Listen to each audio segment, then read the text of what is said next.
Hello, good evening, ladies and gentlemen. My name is Jo Shaw. I'm the Deputy Head of the College of Humanities and Social Science here at the University of Edinburgh, and I'm a member of the Gifford Committee, the Gifford Lectures Committee.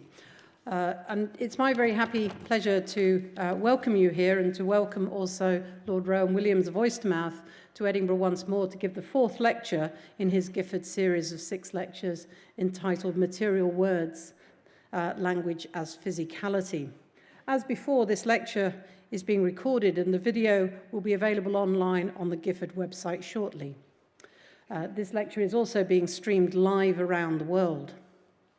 So at this point, I'm going to hand you over to Lord Rowan Williams for him to deliver his lecture, as I said, Material Words, Language as Physicality.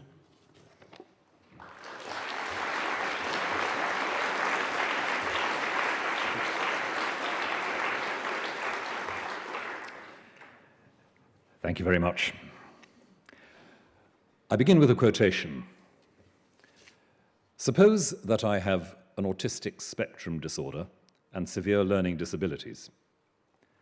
I cannot make sense of the kaleidoscopic world I live in. My environment swirls around me and noises boom in my ears. Sometimes I'm swept by painful surges from my own nervous system. When these are more than I can bear, I try banging my head or lashing out at the people or things that overload my senses to stop the overstimulation. I retreat to my own world and focus on a particular sensory stimulation. That's from a book by Phoebe Caldwell, who is one of the most creative interpreters of ASD, autistic spectrum disorder, in recent years. She's explored in depth the roots of autistic behaviour in this crisis of sensory overload, and has underlined the crucial importance in working with people who live with such conditions of establishing what feels like a controllable level of feedback, mostly by closely focused attention to the particular coping strategies developed by people with ASD, so that the supporter or therapist can echo and extend those patterns of behaviour and create a situation where communication is possible. Caldwell movingly describes how this works in a number of specific cases. A person expresses their distress by banging the helper's arm, and she, in response, bangs the arm of her chair. This is a way of recognizing that what's going on is the attempt to contain distress by finding a physical focus, as we may cling on to something unconsciously in moments of acute anxiety. But it also opens a way out of the distressed person's world by mirroring the action, saying in effect, what you are doing is not just yours, it is heard and can be followed. Here's Phoebe Caldwell again. His brain is put in the position of saying, hey, that's my sound or rhythm, but I didn't make it. I want him to look outside himself for the source of his utterance. So what we're seeing in the interactions described by Phoebe Caldwell in her account of her therapeutic work is the formation of a language. What is uttered is received and followed. After a certain point of mutual acknowledgement is reached, rhythms can be subtly altered and extended. What is fed back is not chaotic and threatening, but recognizable. And as Caldwell insists, to learn how to respond to a person with an acute ASD condition requires a high degree of dispossession in the helper, who has to learn another language and will do so only if they're ready for some very disorienting and vulnerable patches.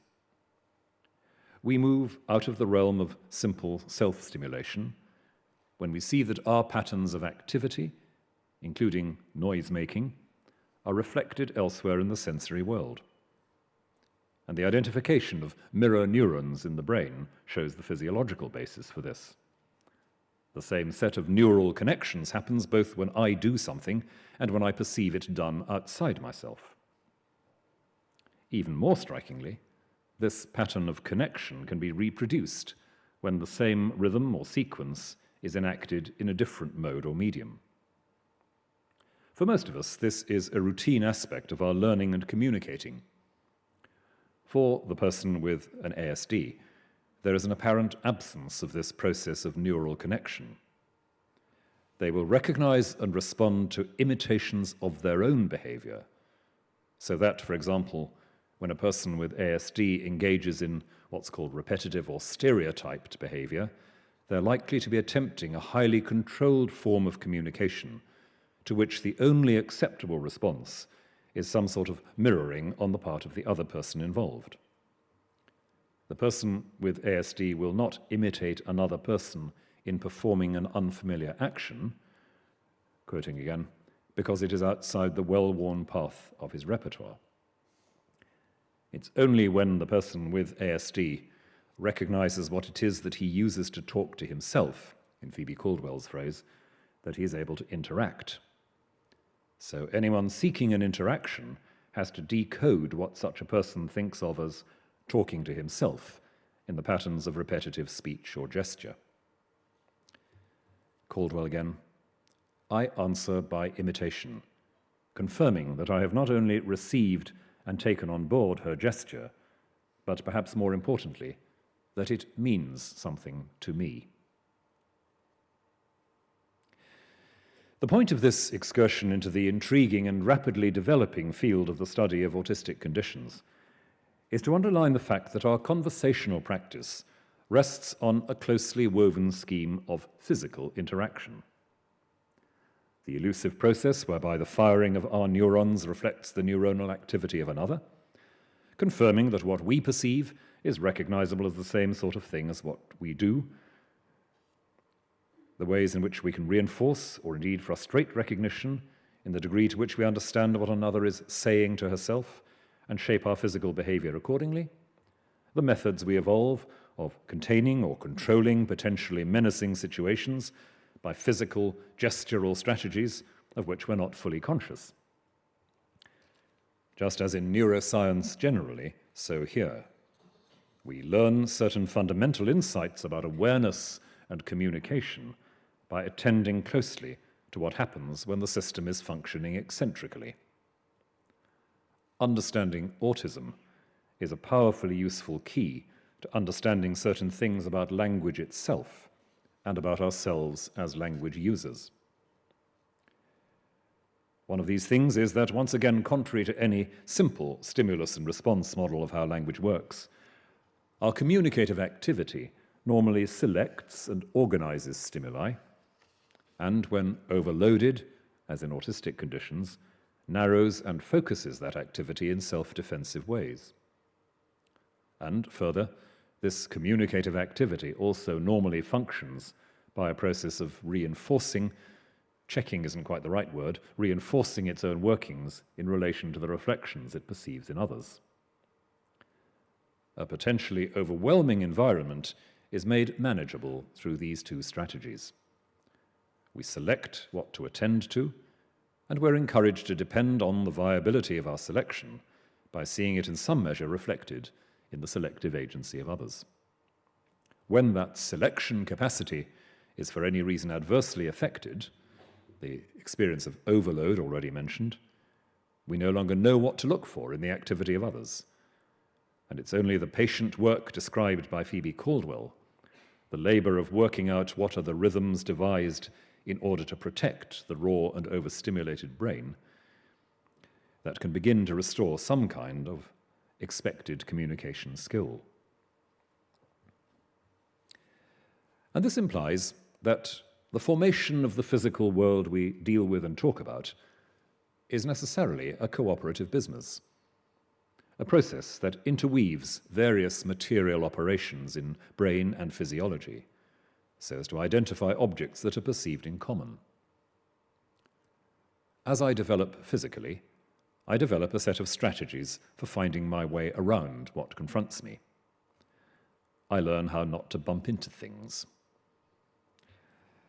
It's been, I think, quite rightly said that the beginnings of language are simply in learning how not to bump into things.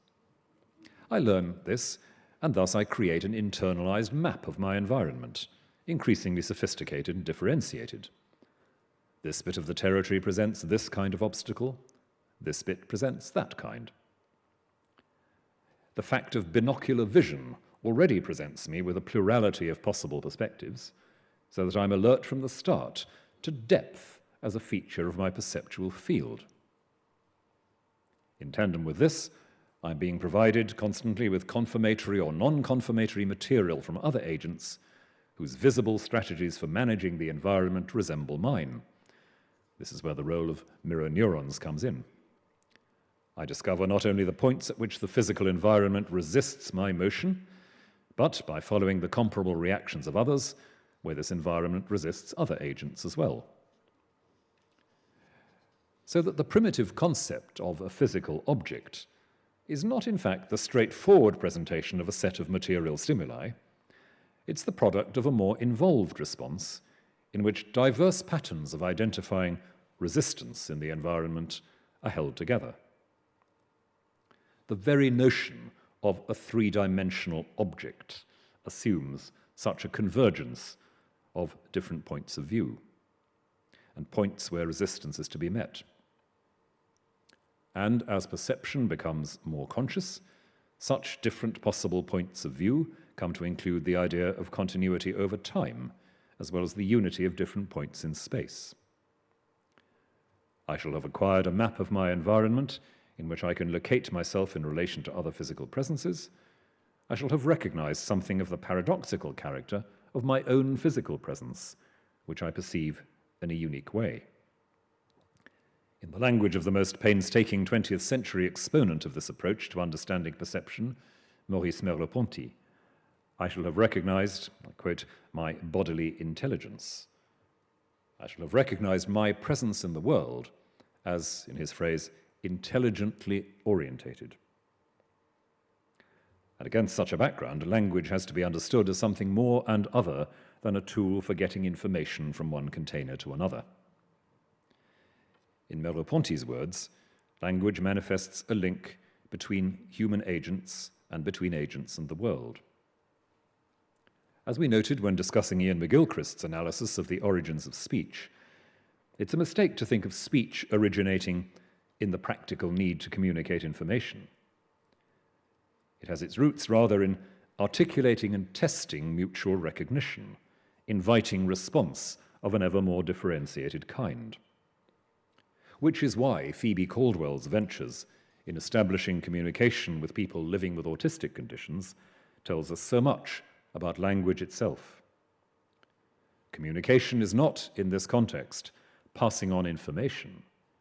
It is establishing a world in common, where someone who is radically unsure as to whether their own response to the environment is recognizable and viable can find assurance that they are not isolated. I should mention here that Phoebe Caldwell, in addition to writing a couple of admirable books about her therapeutic method, has made a DVD showing this process of working with one particular young man with a severe autistic condition. And if you want to see chronicled the process from radical mistrust and passionately anxious control to something like resonance and communication, it is the most extraordinary story and a deeply moving film. The vicious circle of anxiety and inward-turning strategies can be broken. And Merleau-Ponty says, language takes on meaning for a child when it establishes a situation. Hence, he argues, words are fundamentally not objects designed somehow to depict other objects. Words are practices. I quote, a certain use made of my phonatory equipment, a certain modulation of my body as a being in the world. Remember, language is something we do with our bodies. It depends on larynx and face and eyes and hands and much more besides. Language is a specific modification of the ensemble of physical variables constituting the continuance of an object's life in the world in another medium. It is the aspects, says Merleau-Ponty, taken on by the object in human experience. That's what it is to speak about something. But as his argument goes on to make plain, This in turn means that I apprehend an object precisely as something shared. There's no point at which I have to make some conscious or half-conscious move outside a private frame of reference to a shared one. My awareness of and my speech in respect of an object in my environment are not the product of some fusion between an internal sense of what I'm experiencing and a process of inspired guesswork about the contents of another mind. Seeing something and speaking about something are practices in which I take a particular place in a flow of activity that embraces myself and my neighbour. In the first instance, of course, my unique parental neighbour. To refer back again to McGilchrist's characterization of the origins and nature of language, the body seeks a mode of action that moves with the perceived movement of the environment. It seeks to continue the style of action or energy it reflects or represents through gesture as well as sound, which is why, to return to a recurring theme in these lectures, representation is not substitution or imitation. Now, this is an example that has worn away almost to a cliché, but some of you will remember Bruce Chatwin's book, Songlines, his account of Australian Aborigines singing up the landscape of a particular route through almost trackless and signless wilderness is encoded as the length of time it takes to sing a specific sequence of sound. Representing the landscape is inseparably bound up with a time-taking physical action worked out in response to a range of environmental triggers and clues. It would be very odd to call it a description of the landscape, yet it is undoubtedly accountable to a series of material stimuli from outside the brain and provides reliable knowledge of how to, literally in this case, how to go on. It's a representation. But it's also the deposit of collaborative activity, an inherited practice tested in shared action. It carries information, but can't be reduced to a set of facts separable from the complex material enactment of walking and singing. The practice might well be described in Merleau-Ponty's phrase as the form that the object, in this case the landscape, takes in human experience, the object's life in another medium. The song becomes the landscape in the singer. Or, to salvage an older metaphysical vocabulary, it's the life of an intelligible form within a particular human intelligence. The implication of what McGilchrist, Merleau-Ponty, and Phoebe Caldwell, along with a fair number of others, have to say about the body and language is that one of the philosophical myths we need to be most wary of is the habit of opposing purely active subject to passive object, referring to an active mind's perception of mindless and passive process as the basic paradigm of knowledge. A coherent material object is, we have seen, a concept emerging from quite an intricate interplay of processes, bringing in the physiological fact of binocular vision, the mutually confirmatory strategies registered in the activity of mirror neurons and articulated as speech is mastered, and the awareness both of time passing and of the availability of past impressions and interactions in speech and other memory-related operations. So that material objects, the material world as such, are always already saturated with the workings of mind. We can't abstract the object we examine from the means we are using to examine it. That's another commonplace, but if so, it hasn't yet been fully absorbed by many who write popularizing texts on scientific method. When the evolutionary biologist Pierluigi Luisi asserts that, quote, "it is human consciousness that makes possible the emergence of objects of the outside world," he is reinforcing Merleau-Ponty's analysis of the process of intelligent selection, by which the brain decodes multiple stimuli into consistent structuring patterns. And he's warning against the idea that the only basic and dependable form of knowledge is accurately registering of the simplest available level of material causal interaction. That simplest available level is in fact as much the product of complex mental operation as the most elaborate metaphysical version. What is more, such simple levels of interaction already presuppose a material order in which there are agencies that we can only describe metaphorically as seeking solutions, producing innovative structures as paths to future goals. As Connor Cunningham notes in his admirable essay on the theological implications of Darwin, something analogous to intelligence has to be assumed in the way even plant life adapts to its environment. An entire system learns and plans.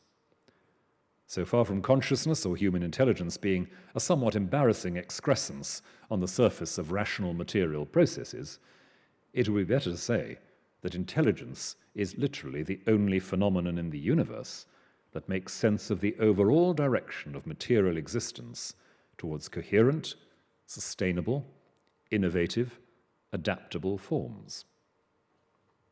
If, to pick up a word I've used occasionally in earlier discussion, the story of the material world is one of negotiation, systems finding their way in interacting with one another, and constantly refining and elaborating this, rather than settling in an eternal equilibrium, conscious life, the knowing subject, is a development entirely consistent with this story.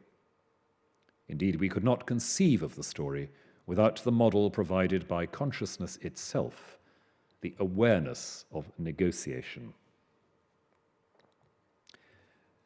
One implication of that, in turn, is that language itself must similarly be seen as the natural integrating factor in the evolving material universe. Rather than looking to material processes understood in a mechanical fashion as the key to understanding what language is, it would be nearer the truth to say that we look to language to tell us what matter is. That is, language exhibits a pattern of cooperative agency in which the structure of life or action in one medium is rendered afresh, translated in another. The material universe appears as an essentially symbolic complex. That's to say, it's a universe of coherent process and temporal stability, an intelligible universe, because the unfolding story of material evolution leads to speech, to the expression and sharing of intelligible structure, both the communicating of information and a reinforcing of mutual human cohesion, which allows more and more creative negotiating with other parts of the environment. It's not an accident that the vocabulary of the natural sciences, not least biology, is in fact littered with language-based metaphors. We've noted this already in passing. To take just one example, the notion of a genetic code and the immensely sophisticated concept of the genome take it for granted that there are in our genetic material regularities that can be identified as significant by other material receptors. Codes are there for decoding. We're so accustomed to using the rhetoric of dead or mindless matter that the idea I've just touched on of matter itself as inherently symbolic, in the sense of being structured as a complex of patterns inviting recognition and constantly generating new combinations of intelligible structures, is likely to seem odd or fanciful to some. Yet this is the clear implication of the most advanced researches currently conducted on the material world. Think of the Human Genome Project. The idea of a fundamental, irreducible description of the real stuff of the world, the interaction of basic particles, now seems painfully crude. Several decades ago, David Bohm's book, Wholeness and the Implicate Order, a philosophical essay by a noted nuclear physicist, outlined a picture of the material world in terms of what he called hollow movement, a connected system in which every local subtotality of agencies carried the informational content of the whole. We could properly isolate this or that field of agency for analysis when we'd identified adequately stable patterns of order and measure in a particular locality, he says. But we should not forget that this kind of consideration in terms of separable entities is approximate and, in a sense, provisional, given that the ultimate explanatory or descriptive account would have to be one that laid out the way in which the entire cosmic order came to coalesce in this particular way at this particular point. A goal, he says, with some understatement, probably unknowable. To speak of an implicate order for the universe is to recognize that the whole pattern is folded into every part. We make distinctions between ensembles of elements as a way of identifying certain situations in which Boehm's hollow movement crystallizes in such and such a way for a period. The tempting error is to suppose that we've identified enduring and solid building blocks in the making of this distinction. It's more helpful, Boehm suggests, to think of the analogy, say, of two photographic images of a fish tank taken from different angles. We see distinct images with some obvious correlation between them, but we'd only understand what was actually there, inverted commas, when we imagined the three-dimensional medium in which the process was one and undivided. So he says, when we observe correlated behaviour in two atoms at a distance, with no apparent causal connection as we normally understand the term, it is most helpful to think of a further dimensionality in which that observed behaviour was one event folded up in itself. Now, Boehm, early in his book, notes that we can be imprisoned by the conventional structure of most of our languages, with their subject-verb-object patterns, implying that there are fixed substances exerting their agency upon other fixed substances. But the saving eccentricity of language is that it is itself constantly subversive of this pattern. We use language in ways that unsettle the simple notion of basic solid elements, notably by metaphor and other supposedly non-standard forms of utterance. And perhaps Boehm proposes we need a quite different mode of speech, or at least of logical representation, which leaves us less enslaved to the primitive and unsustainable metaphysic of things doing things to other things. He christens this imagined alternative language as the Rio mode, from the Greek word for flow, a style of discourse that refuses to absolutize the isolated substantial agent. And however much our so-called normal language works with nouns and verbs, subjects and objects, it repeatedly pushes us back towards this apprehension of a universal fluidity that's caught in specific clusters of significance, whose component elements ceaselessly recombine to generate new moments of clustering. And the next lecture will explore further some of the ways in which this habitually happens. But in regard to our theme this evening, the salient point is that the more our speech attends to and understands its continuity with the material environment, the clearer it becomes, first, that it's not a system for depicting isolated subjects acting on each other in a void, which is where the causal determinism so casually signalled by Rorty and so fervently pressed by more recent secular apologists appears so profoundly at odds with what we know of material existence itself. And second, that the position of the embodied speaker is not that of a detached recorder of mechanical interactions. The act of speaking and making sense in speaking is itself one of those clusters of significant crystallization in the flux of the implicate order. Or to put it another way, the act of speaking, of making sense, is inseparably part of the order of things. It is, as we've insisted earlier, not an alien importation into a mechanical universe, an epiphenomenon that causes minor embarrassment to right-minded materialists. And to speak in these terms is, of course, not to give some sort of license for imprecision, for loose claims that definition and limit are unimportant or unreal, because the real essence of all things is just some sort of indivisible life force, as if the particularity of substance were entirely unreal. The truth is that the account just offered, with its detailed outworkings by David Boehm and others, insists upon a more rather than less exact attention to the limited specificity of situations. Each intelligible cluster poses a set of demanding questions about its relationships with others in the same stream. Each, as the crystallizing of a universal flow of activity, is going to open out onto such a wide assortment of connections that its representation is never finalized.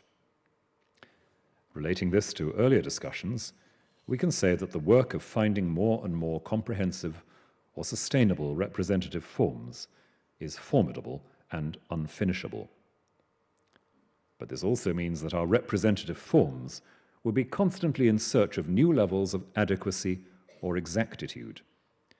To recognize their imperfect and challengeable character doesn't mean settling for vagueness, but the very opposite.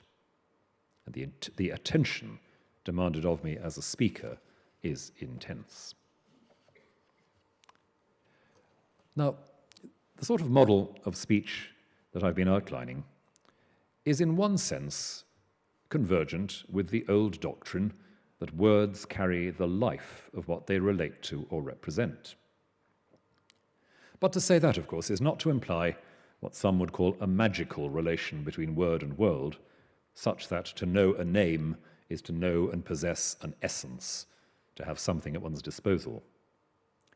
It would be more true to say that what is being spoken of has the speaker at its disposal, at least to the extent that the speaker's stance in the world is, for the moment of speaking, defined by the presence of what is spoken of. A roundabout way of paraphrasing the Aristotelian and Thomist model of the action of an object's form on the knowing subject. However exactly we put it, the point is we need to set aside two profoundly unhelpful and misleading models of how speech and thought relate to their environment. One is that we are the recipients of individualized sets of material stimuli, which we then translate into expression or communication, offering them somewhat tentatively to other speakers, never sure that their individual set of stimuli corresponds to ours.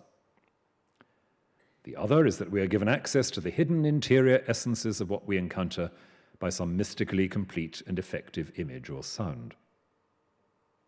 Both models share some of the same basic misconceptions.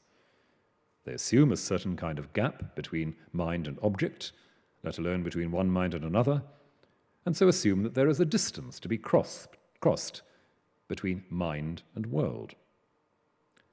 Magical thinking affirms that this can be crossed by the transfer of an essential content from one place to another, giving the subject unlimited access to the object.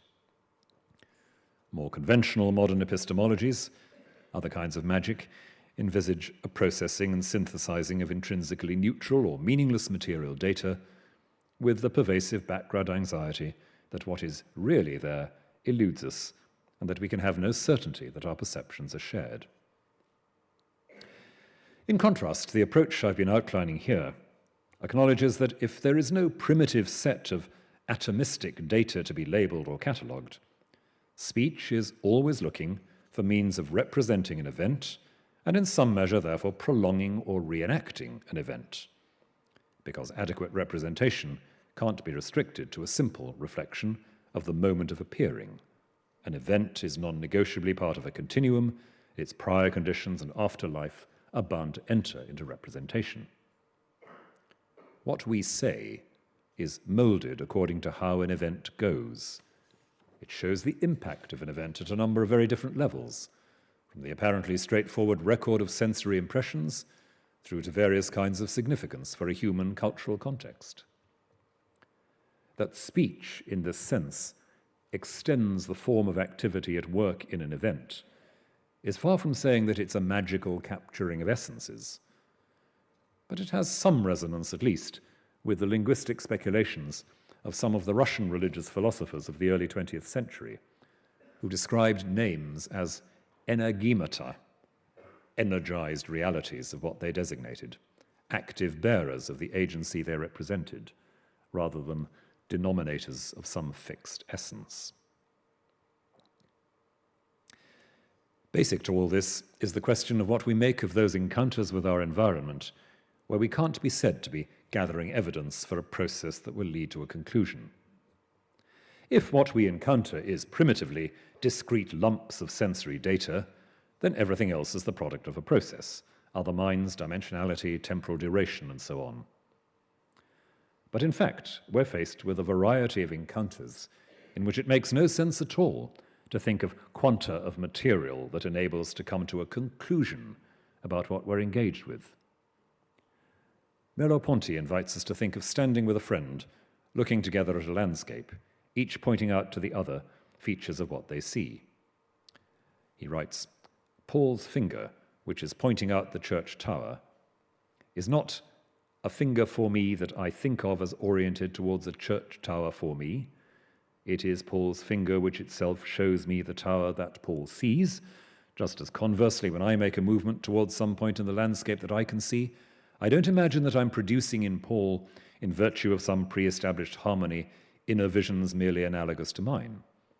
I believe, on the contrary, that my gestures invade Paul's world and guide his gaze. Our presence as communicating beings alongside each other establishes a common world, a common set of possible tasks, challenges, exercises, in which there is for each of us enough that is the same and enough that is different to make exchange possible and meaningful. The pointing gesture is simply read as an instruction within a common framework. And the I that thinks, observes, gestures, and speaks is the point of convergence for a field of perception, discovering its locus and boundaries in the sheer fact of contact and continuity, experiencing the meaningful instruction of someone else's gesture or sound, being moulded by this as by other elements in the field. So what happens in the arrival in the world of a human subject is, says Merleau-Ponty, neither a mysterious spiritual monad nor a bundle of contingently grouped sensations, but a new set of possibilities of situations. That is what a new identity is, a new set of possibilities of situations, in which the shifting standpoint of the body constantly remakes the perceived world. But this remaking is not a repeated process of putting together discrete percepts, working towards the composition of an integrated scene of ordered and distinct objects. Consciousness is not a jigsaw puzzle. It is rather the business of absorbing and responding to the field in which I am located and which is acting in me as much as on me, feeling my way, resetting my coordinates, and where speech and gesture are concerned, doing so by means of signals which do not need to be examined as possible evidence for the presence of another possibly analogous individual subject, but which are purely and simply the vehicles of contact and interaction with other actualities and possibilities in the field. To take another obvious example, not, in fact, Merleau-Ponty's, what does it mean to say that I catch someone's eye? I look around the audience for those eyes still open, and here and there catch an eye. When that happens, it's impossible to regard the eye that I catch as simply a discrete set of sense impressions. The only way I see it or experience it is as a seeing presence. You will, I'm sure, have had the experience of looking at even the picture or photograph of an eye and having the sense of being looked at. You will discount this sense once you know it's a photograph, but you'll have to work against the grain. If you were looking through a small aperture and a photograph of an eye were on the other side, your first reaction would be to sense that you were being looked at. If the screen were taken away and you saw that it was simply a photograph, of course, you adjust, but you adjust from a starting point. And when our eyes meet, we don't conclude to anything. It's not one of those mental processes that Wittgenstein warns us about in the philosophical investigations, as I mentioned the other night. We don't go through the sequence. That looks like the eye I see in the mirror. It's likely to function in another body in much the same way that it does in mine. There is a good chance that I'm in contact with another subject like myself. By the time we've gone through that process, the other eye has definitely, I think, closed or turned away. We recognize that we are seen, that we are immediately constituted as recipients of intelligent action, because that's what being seen carries with it. Recognizing that the eye we see is a photographed or a painted eye is recognizing that this eye belongs in a different situation with different possibilities. But it doesn't cast doubt on what is happening in the ordinary exchange we call catching someone's eye. And the ensemble of such experiences appears to tell us that to see and understand and speak is to find a place in a field of intelligible embodied pattern, a field always already charged with other kinds of intelligent agency. We're involved, like it or not, in the assumption that what we see has a history, that an eye is how someone looks at us, that an object has 3 dimensions, that a word spoken to us is a sign of a shared intelligible world. And that's not something we bring about by weighing evidence and deciding on a plausible and defensible position. It is the immediate condition of acting or speaking. It is the substance of life in the world, life as a body. Now, put this alongside our earlier discussion of Phoebe Caldwell's reflections on autism, and we can connect ideas about the physical location of language with another very significant theme, another very basic theme in our interaction, and that is the importance of trust in understanding how speech works. As we've seen, people experiencing autistic spectrum disorders cope with uncontrollable environmental stimulus by behaving as if they were not persuaded that what others take to be the ordinary stuff of the world, including other speakers, could be relied on. The problem for a naive observer of ASD conditions is that people with these conditions apparently have access to all the evidence, all the data that other people have. Yet they seem to refuse to draw the normal conclusion. And of course, until we developed the relative sophistication with which we now approach issues around autism, this led to all kinds of violent and repressive and uncompassionate responses to people's challenges. The work of Phoebe Caldwell and others explains why it's a seriously unhelpful framework for understanding what's going on if we just think of people who have the data but are failing to draw the conclusions. The more abstract argument I've been outlining explains why our relation to the environment is anyway not a matter of assessing evidence and drawing conclusions. What is non-standard or malfunctioning in the ASD case has to do with a lack of a means for absorbing and responding to the environment as part of a shared project. The absence of any confidence that we can make viable selections among the stimuli we're receiving, linked with a difficulty in seeing how this selection works for others. Hence, the therapeutic response is, in Caldwell's words, something to do with listening to the way the person with ASD talks to himself or herself. And by echoing this, the helper creates an environment in which making some sense of stimuli appears as a cooperative task, an environment where there are other recognizable sense makers at work. It's precisely as we diagnose the eccentric workings of language and perception in the case of ASD that we grasp how fundamental trust is to the usual workings of communication. Routinely, as Merleau-Ponty stresses in that passage about looking at the landscape along with a friend, routinely we assume that a word or a gesture is automatically received as significant. And what is disturbing in any human interaction is when, as in the stories Phoebe Caldwell relates, my significant gesture makes no apparent impact on another's gesture, clearly important for them, or when that gesture can't be deciphered as significant in my world. Habitual human interaction has moments where gaps of this kind open briefly, but the pain and stress of some encounters with people experiencing ASD arises from the fact that the gap between non-connecting gestures is long-term and so often seems unbridgeable. Of course, from one point of view, it may be misleading even to speak of trust here. It's not that I make a leap of faith in assuming there is such a thing as shared significance. Here I am enjoying my personal mental world, but oh well, I suppose I'd better take the risk of assuming there's somebody else out there. another of those toxic mental processes that we're warned against. The leap of faith to assume there's shared significance could only be true if I began from an individual set of sense experiences that I named and I organized, and which I then, as it were, floated on the market, ventured to make public in the hope that they might correspond to someone else. The truth is more that the naming and organizing is from the start a shared affair.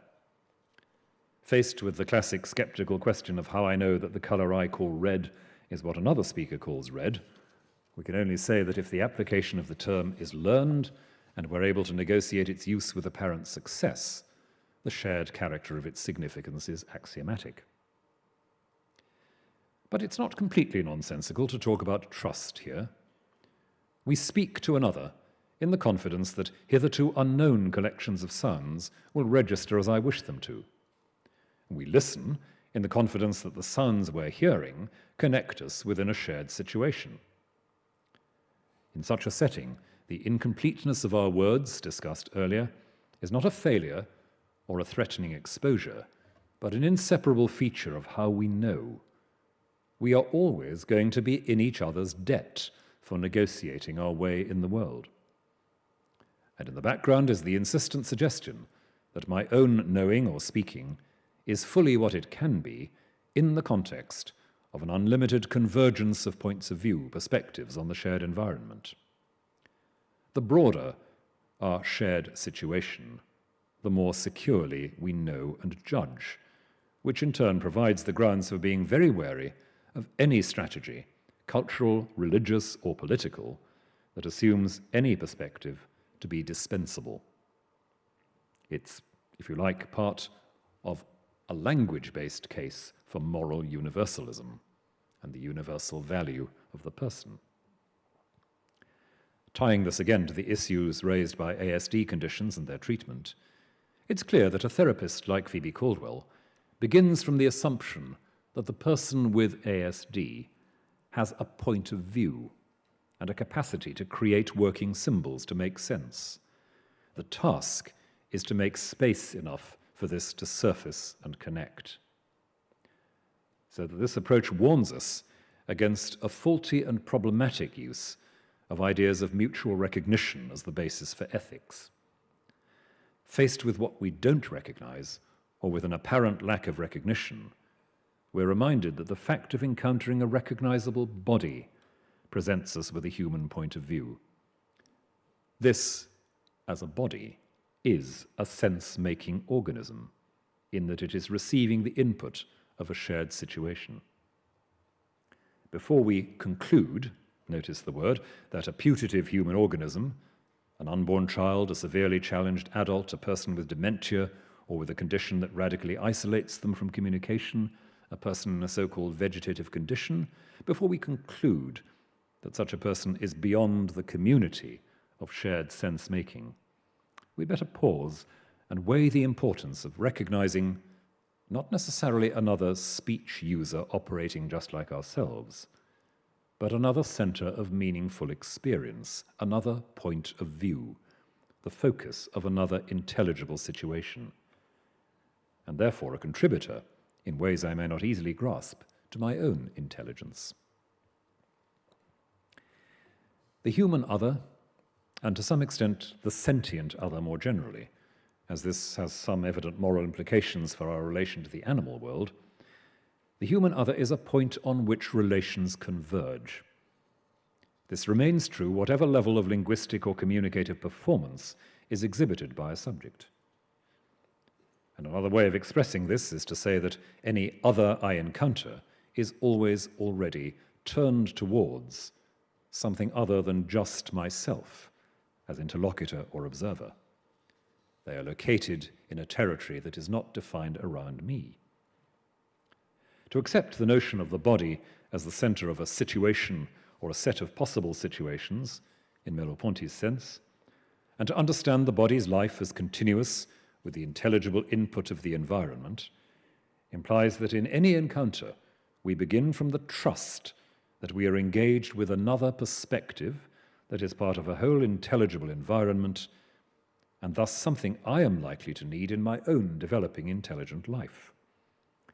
It's also to accept that the other remains irreducibly other, because I can never simply be where the other is, and because the other's relations cannot be mapped exhaustively onto mine. Every imaginable human encounter, I want to say, has these characteristics, and the foundation of an ethical response to the world we inhabit is bound up with this acknowledgement of the other's body as meaningful. Meaningful because it is the point of intersection for a specific set of symbolic transactions. However impenetrable the bodily life of the other may be, as in the cases I mentioned, we can't let go of this trust without being drawn back into the corrosive attitude of regarding the other as material providing or failing to provide evidence for some conclusion about whether our perceptions can be confirmed by reference to independent witnesses, and whether or not a putative independent witness is really an intelligent subject as I am. Wittgenstein's dictum that the human body is the best picture of the human soul comes to mind, and it suggests that any adequate account of what is due to the spiritual or moral dignity of human beings has to presume that we take the body of the other with complete seriousness as a meaningful presence, never to be reduced to a possession, which incidentally raises some fundamental questions for current discussion about the ownership of a person's genetic profile. But that's another story. Well, if we try to draw these themes together, what emerges is something like this. In a universe in which matter is itself inescapably symbolic, where matter is inseparable from the communication of ordered interrelation operating as part of a global or rather cosmic system of interacting signals, then for us to understand any phenomenon is for us to be engaged with and in a situation, rather than for us to find appropriate labels for individual component objects with the ideal of discovering irreducible building blocks. Our attempts to characterize or represent a situation in speech will therefore be diverse, not chaotic or vague, but equally not reducible to the single authoritative reproduction of some basic structure. To try to be truthful is to try and find a way of speaking that does most justice to the diversity and plurality of a situation, so that truthful speech is inevitably committed to metaphor, in order to represent what we could call the overflow of significance that we confront. Each of us, as an intelligent linguistic subject, stands at a unique intersection of symbolic action, simply in virtue of standing where we physically stand as bodies. And if this is so, we should be careful of any scheme of thinking that invites us to measure the acceptability or normalcy of another bodily presence, especially as regards its communicative capacity. That another does not or cannot speak in ways we can digest cannot render them ineligible to count as subjects with meaningful points of view. With some such others, we can, by careful and compassionate labor, in the spirit of a Phoebe Caldwell, bring ourselves to recognize capacities we'd hitherto ignored or misread. With some, we can't. But the important point is to resist normalizing simply what's easily accessible for us in ways that rule others out from the business of human exchange and engagement. And an anthropology of this sort will insist that whether or not we hear and recognize speech as we usually receive it, the symbolic world of any and every other is something I need to enhance and complete my own. Language does not abolish the all-important distance between bodies. On the contrary, by affirming the always unfinished character of converse or exchange, it acknowledges the non-negotiable diversity of bodies and gives us a clue to the ethical basis of recognizing the human other, and perhaps the sentient other more generally, not to mention the otherness of our material environment, as something not to be possessed. And I've argued elsewhere that a philosophical and theological underpinning for talking about human rights needs to begin from some such account of what bodily difference and distance mean. But the significance of this discussion for a natural theology lies in the recognition that a world saturated with embodied symbolic communication is one that resists description in the simple terms of mechanical process, and one that raises the question of how we are to think of the entire system of the universe as an intelligible whole, as a world. To say that it is an intelligible whole is to say that we rightly approach our environment in the expectation of consistency or regularity, wherever and whoever we are and whatever is before us. And the imagination of a universal consistency, in the light of all the foregoing, requires us to imagine mind that sees such consistency. Yet the consistency and interdependence of the universe could not be an object for a single mind, and it's not at all clear what it could mean to say that it's a possible object for the totality of contingent minds, past, present, and future. In other words, if there is that for which the universe is an intelligible whole, we couldn't characterize that as a mind among others, only much bigger. So, the model that I've sketched leaves on the table the question of what it might be if the material universe is indeed charged with intelligence, what it might be for the material universe as a universe to be intelligible, to something we can only think of in terms of mind and yet cannot describe as a mind. But it's also why we can say that one of the basic implications of seeing the world as in some way sacred is to see it as always hiding something from us, though always presenting fresh aspects for understanding and representation. And it's why we might characterize the systematically secular attitude as one that assumes we should be able to reach and expose any and all of these hiding places, any aspects of what we encounter that appear to resist conclusive description.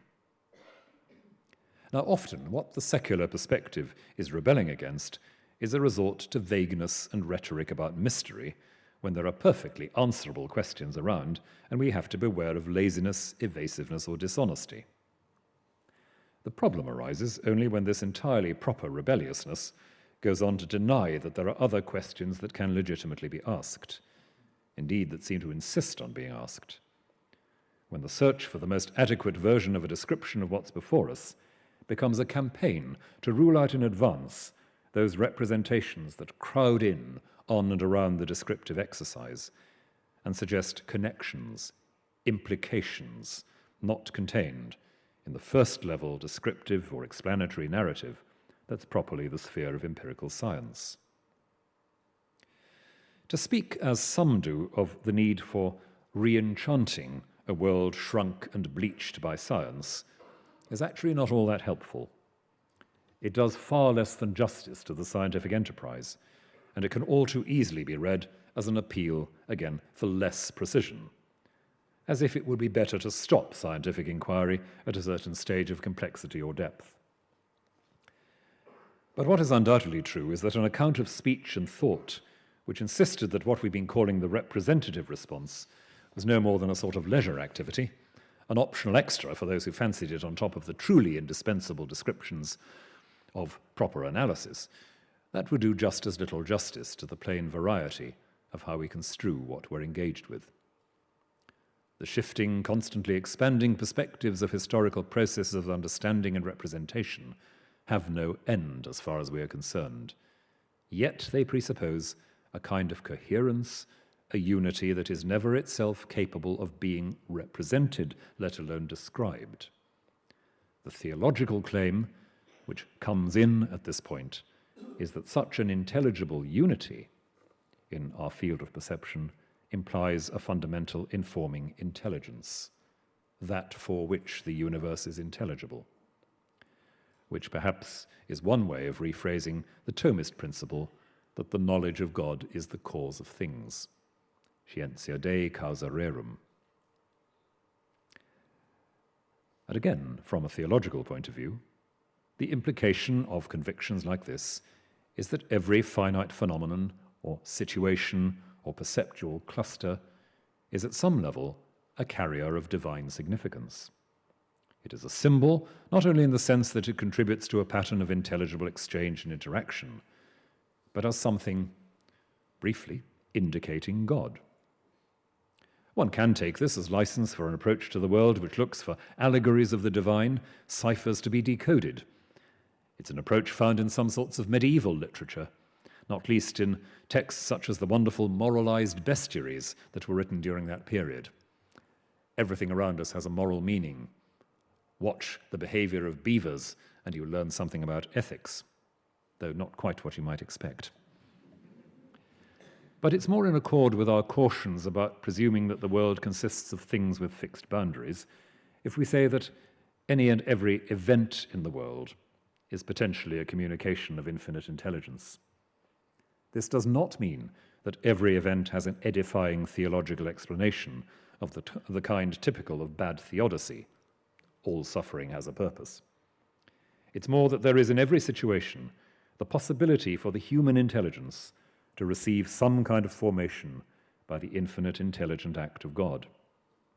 Our skills in discernment and interpretation, the skills associated with the gift of prophecy in its fully theological sense, are activated so as to produce new levels of understanding of our calling or that of others, even where such understanding is inchoate and conceptually unclear. In briefer and more epigrammatic terms, each situation is a word from God. Harking back to the Byzantine notion that the world is a system of reasonable and coherent communications reflecting the infinite diversity of ways in which the one divine word, the eternal self-bestowing of God, can be reflected and participated. The infinitely diverse logoi reflecting the single logos, in the thought particularly of theologians like Maximus the Confessor. So, what we speak of as our material environment is not an ensemble of atomized objects defined by supposedly simple and machine-like causal patterns. It invites, and the anthropomorphic term is hard to avoid, that particular kind of material following on that we call language, whose role is indeed partly to chart causal relations, but which regularly exceeds this role. The conscious pushing of the boundaries of what we perceive in the exercise of the imagination is of a piece with all that we think of as the ordinary exercise of speech and significant gesture.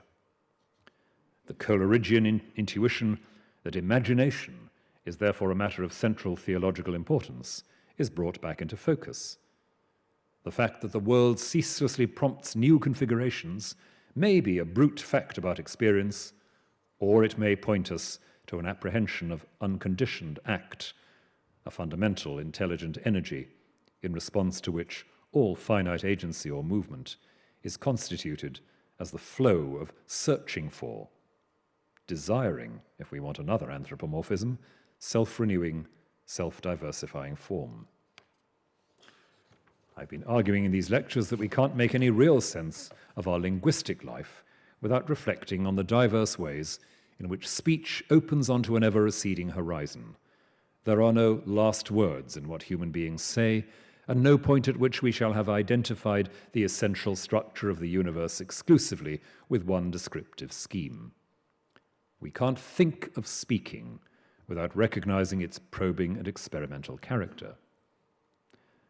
And one of the points this lecture has argued is that seeing speech in this light ultimately suggests that we have to suppose something of the same character in the material world as a whole, a seeking of form, a movement towards intelligent coherence.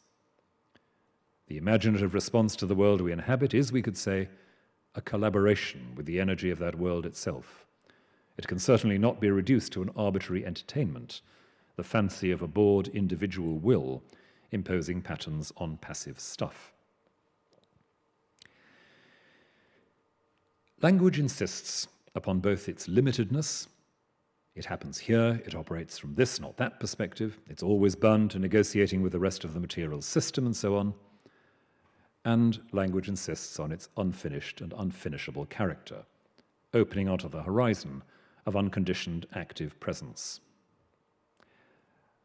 And because of those two features, we could say language is always in some sense under pressure. In the last 2 lectures of this series, I want to look at 2 ways in which that pressure in language appears. In the disruption of what has seemed to be stable reference through metaphor and other apparently counterintuitive strategies, and then the role played by silence, both as conscious strategy and as a moment of reverse or frustration. Speakers seem compelled to remind themselves and each other of the risks of forgetting the inadequacies of a simply descriptive discourse. They issue and encode warnings in a range of eccentricities and extremes of speech. We've touched briefly on these already, but we need now to spend a little longer on how pressure can be deliberately generated so as to uncover more plainly what language is and is not. This lecture has from time to time noted the importance of trust as a feature of our linguistic practice, but it's equally important to signal those elements in our speech which bring us up against misfires of communication, gaps in understanding, challenges to any easy assumptions about how we recognize one another. I began this lecture by reflecting on the experience of people living with autism and how others respond to them. And this and comparable situations can bring us to see that, in the words of one theologian who has written with rare and costly insight about communication with those who are mentally and developmentally challenged in various ways, it is we who have learning difficulties. That's Frances Young talking about her experience with her son, the moment of her recognition that what they described as her son's learning difficulties were in fact her learning difficulties. Our consideration of both the excesses and the gaps in language will underline the importance of acknowledging learning difficulties and our unfolding sense of what language is, but also the importance, to which I've already alluded in this discussion, of learning how difficulty itself is a key to much of this. Thank you for your patience.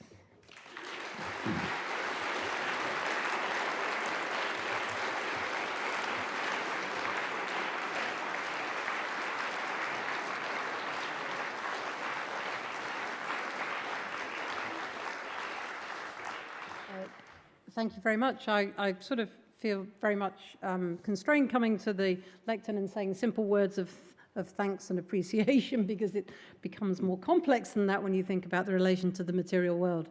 I'll just pause for a moment and allow people to leave if they want to do so, and then we'll have time for some questions. Could I ask people to draw my attention to where they are, and we'll make sure the roving mic reaches you. And Lynn, sorry. Oh, right, you saw somebody. Okay. Yep, there. Could you identify yourself and the way you go? My name's Margaret Whitelaw. I can't really formulate a question, but I'm struck by the similarity of some of the vocabulary you used to the vocabulary used by Eugene Gendlin, who is is a philosopher, psychologist from the social symbolic interactionist school at University of Chicago. And his work seems to locate, it seems to be, he talks about similar things in relation to a location within the body, the physical body of the individual. As I say, I can't formulate a question. I'm just struck by, you seem to be talking about the external relations, and he seems to be saying a part of what you're saying in relation to internal relations, but he talks about a physical space within the body and a felt sense of going beyond the scope of language to articulate and to attending to that and developing a communicative relationship with that. Thank you very much. It's not much more than a name to me, I'm afraid, but clearly a connection I'll have to follow through. Just very briefly on the body and its knowing and its internal processes. There's, of course, a lot of intriguing work that's been done recently on what some people have rather melodramatically called the second brain. That is the pelvic bundle of neural responses, which are as informative in their way as what happens in the cerebellum. And it's a Canadian writer called Philip Shepherd, I think, who picks this up and says that is one reason why the old philosophical cliche about the brain and the vat, you know, the isolated brain, which is being fed stimuli that create representational fantasies in the brain, that won't work. It is actually the entire body that knows, and there are internal forms of connectedness of the brain with the rest of the body, particularly with the pelvic cluster, that ought to make us very wary of thinking that the brain is all that it's about. Well, sorry, there's a... well, maybe in a moment, but sorry, but the mic's around there now. Thank you. My name's Ian Matheson, and possibly my question trespasses on your next lecture. But when you emphasize that speech is an embodied physical act, how absolute a distinction do you want to make between language embodied in speech and language used in other ways, in particular the notation of language in writing? Thank you very much indeed. I don't want to make too sharp a distinction there, because writing is another of those physical acts, of course, as is reading. People often forget we actually use our eyes to read, and our eyes, tend to be in our bodies. So I'd want, again, just to draw it back into that that particular circle.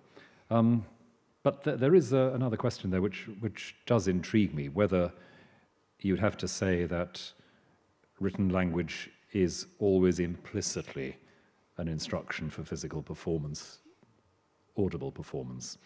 And I'm really not sure about that. Coincidentally, I was at a seminar at the weekend with someone who's written very, very effectively on a number of issues around feminist philosophy, and was saying, among other things, that, of course, you write what you can't say. And there's enough in that to make me pause. So, work in progress, I think, is the best response to that. There's a gentleman here with a red tie on. Malcolm Oliver, you mentioned briefly in passing quanta, which brought to my mind an observation of Max Planck, that his decision to devote his life to science came from an early recognition that the laws of physics coincided precisely with the laws governing the sequences of the impressions we receive from the world around us. I was just wondering whether you think the same thing is true of language, in the sense of the way in which we use language and the way in which we understand it. It's one of the great philosophical issues, isn't it? It continues to preoccupy professional philosophers. David Chalmers, in his massive recent book on the character of consciousness, says that this question of intentionality, the relatedness of our consciousness to what's there, is the great issue for the next generation of philosophy of mind. He's obviously right. I think that, and his own argument about this is well worth looking at. I think that while it's easy in a way to say, almost, well, we would say that, wouldn't we? Our words look very like the world because, of course, we've already carved up the world in such a way that our words correspond to it. But it's not quite like that. What we have, as I've been arguing in these lectures, is the experience, a loose word but a necessary one, the experience of constantly trying to get the fit a bit better because we've got so far, and it breaks down here for these very specific reasons. We know we can do better, we move on, we refine our tools, we refine our conceptual and our technological structures, and something else is drawn in and something else is displaced, and so it goes on. I think that certainly it's very interesting that physicists like Planck or indeed Bohm would say, yes, of course, we believe we're talking about what's true, but we do need to get away from the simple dualism of stuff out there and stuff in here, or stuff out there and something or other in here that thinks or knows, and understand very much, of course, the theme song of modern physics, understand our involvement in what's observed, and understand also the extreme elusiveness of some of what we'd like to think would be causal connections. Bohm's example many, many years ago of the apparent coincidence of happenings at the subatomic level in otherwise utterly unconnected settings, that remains an interesting theme and question for the physicist. So I would say, yes, language, as I've put it before, shows its engagement, its real engagement with the real world by that constant advanced revision, self-questioning that goes on. There's another question on the front row, please. Yeah. Sorry. There's a kind of ambiguity or in what you were saying, which I wasn't quite sure of. It was when you talk about the irredeemably infinite ways of going forward and going on, is that a necessary thing? That is to say, it's always the sense that we can chop up the world in different ways, or we can. It's that there's always another way of looking at the world, or something like that, or is it that there is just a lot, and that we're just too small? Yeah. Now, in a way, it's not. In what you're saying, it's never really clear. It seems to move in between those two. Now, that's a fair comment, I think, but I defend the principle of literally unfinishable linguistic labour, not on the grounds that, back to lecture number 2, we can say anything we like about anything, but that the very fact of going on speaking, the very fact of perspectival, perceptual, point of view diversity means that there is not going to be one and only one final form of perceiving. It's not just that there's a lot. There really is not a place to stop here, which doesn't mean that we can say things that simply undermine or make nonsense of previous sustainable perceptions, but that there are going to be more. And a question at the back there.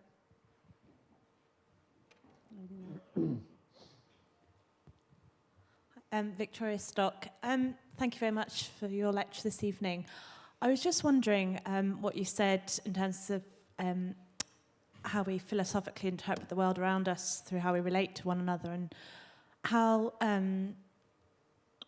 that might relate to yourself as a man of faith, of how that ties up with your personal faith and how you perceive the scriptures and the way it's been recorded down, and how you internalise that in your own faith and spirituality.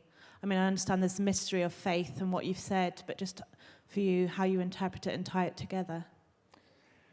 Right, thank you. So I have about 5 minutes for autobiography, I think. But, well, briefly to a very important question. I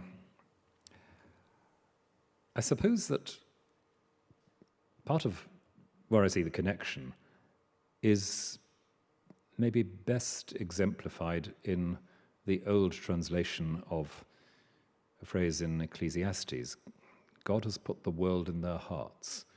But for me, and I'm speaking very much from a faith perspective and as a theologian here, one of the implications of the notion that we are created in the image of God is that there is an unquenchable appetite for truth within us, which expresses itself in science, in art, and in contemplation, in the intellectual exploration of our environment, in the imaginative refinement and deepening of our environment, and in the silence in which we seek to receive the agency of God into ourselves more fully in prayer.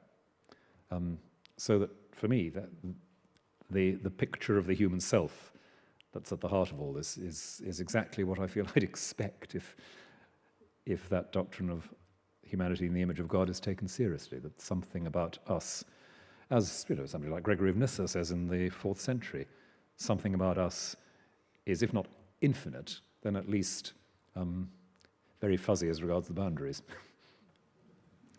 Okay. We've just got time for maybe one more question. There's one at the back there. Just there.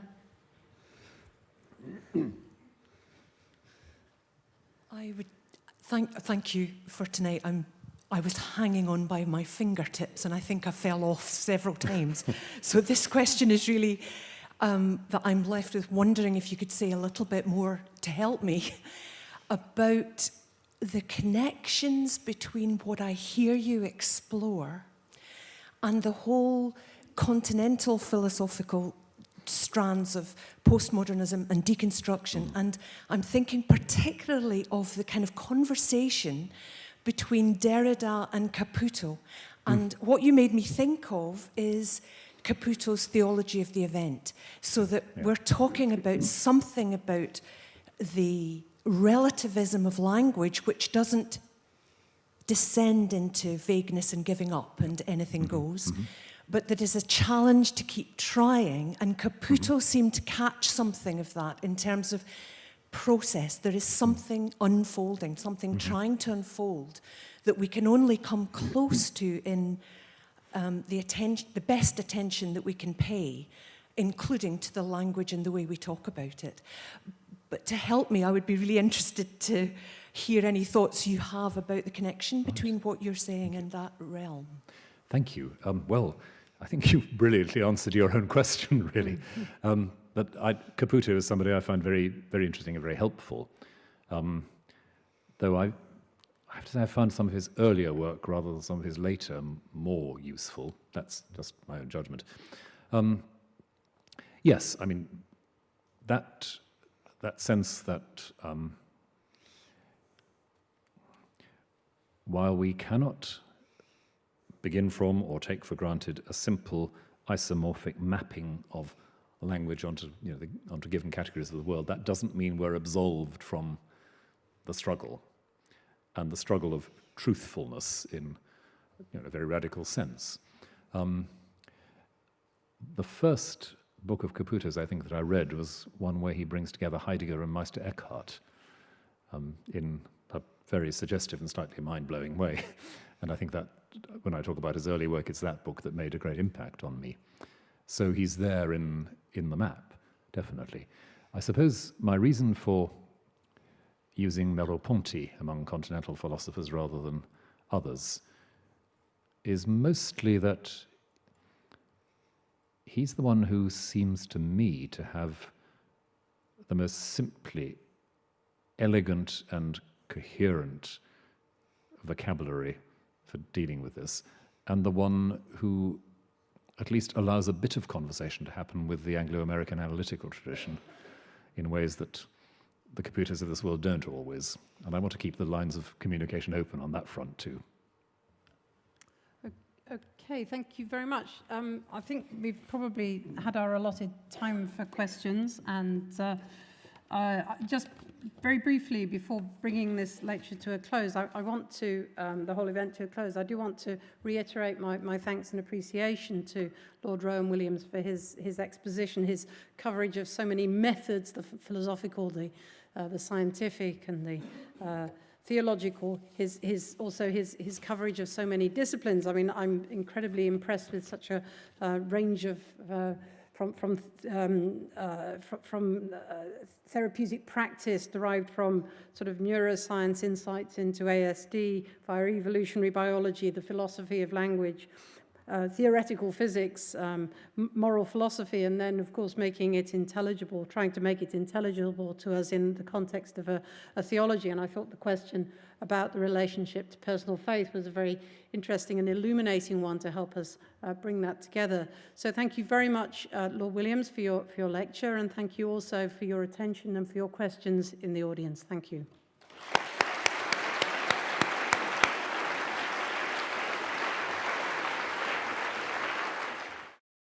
This production is brought to you by the University of Edinburgh.